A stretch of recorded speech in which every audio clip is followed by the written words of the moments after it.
Good morning, class 11th. Today we are going to start with a new chapter of biotechnology, that is basic concepts of biochemical technology.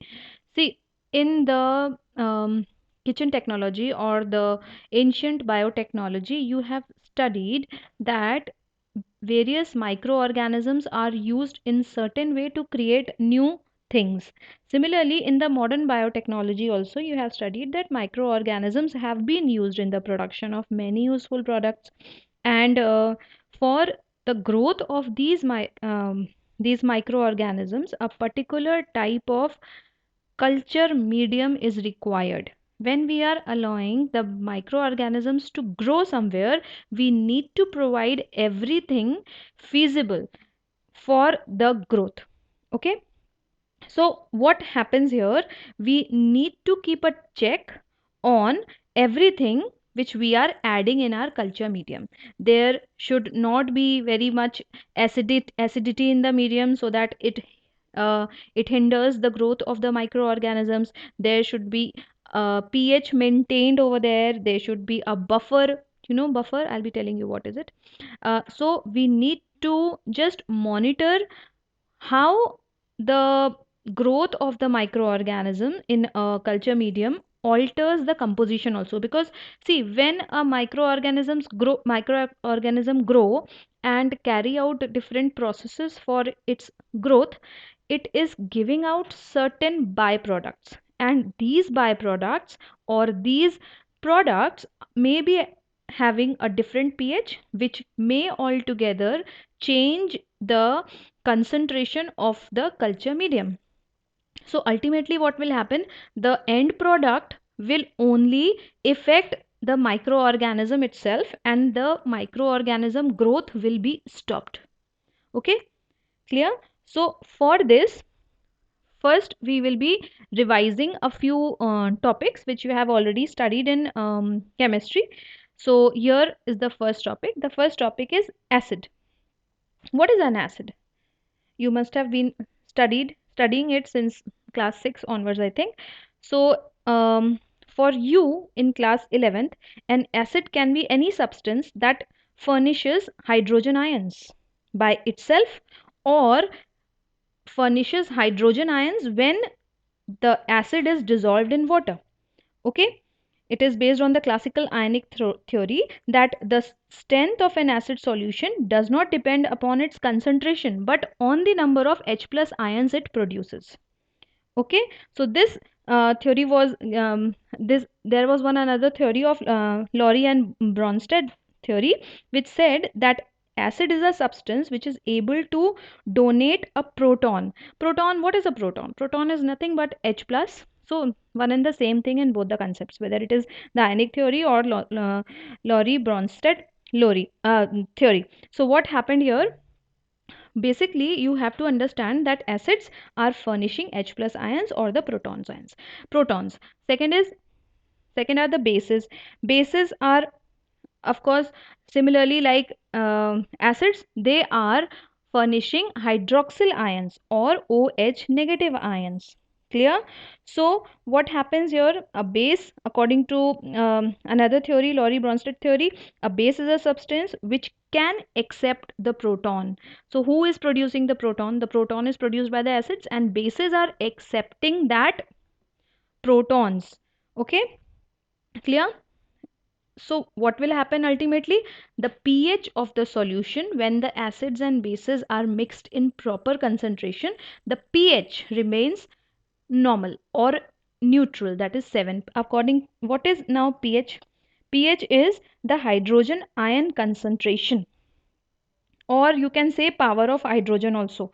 Okay, so this pH is actually deciding whether in which direction a reaction will take place to establish a normal concentration.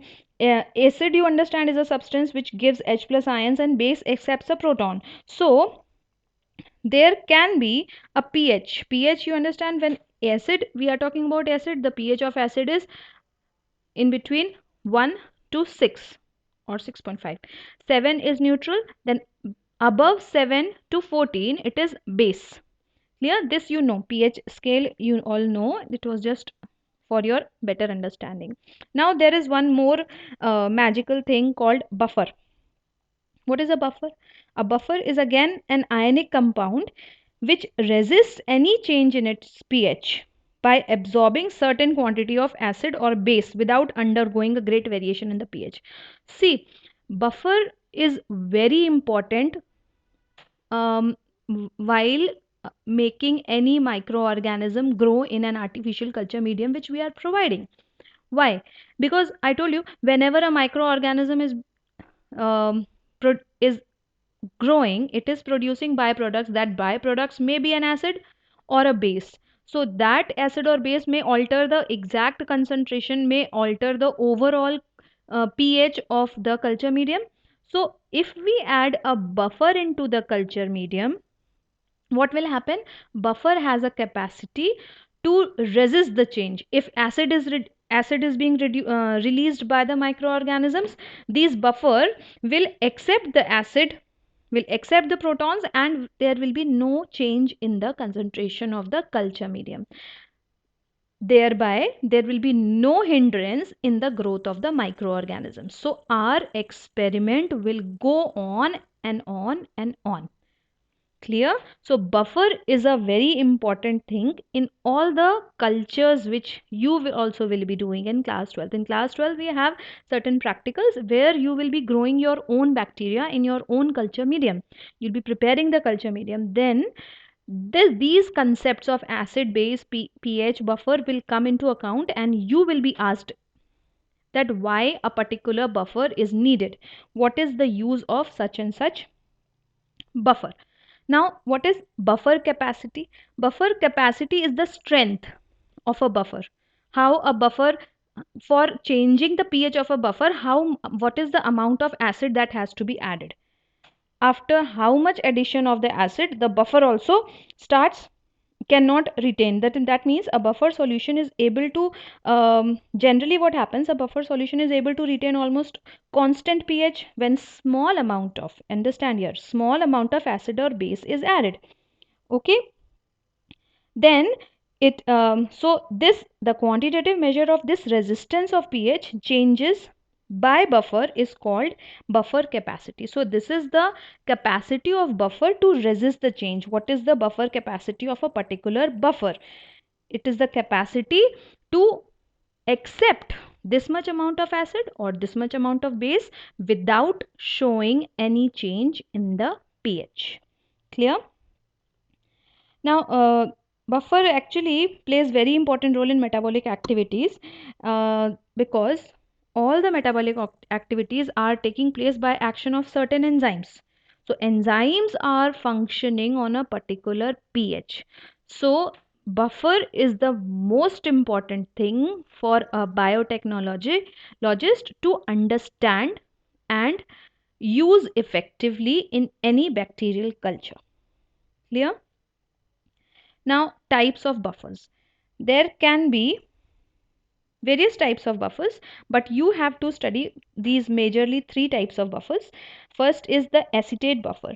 Acetate buffer, as the name says, acetate, it comes from acetic acid.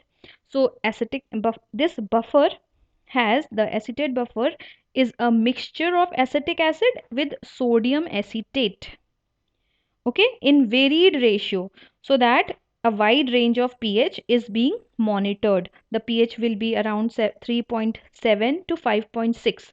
To monitor this much pH, acetate buffer is used. Second is borate buffer.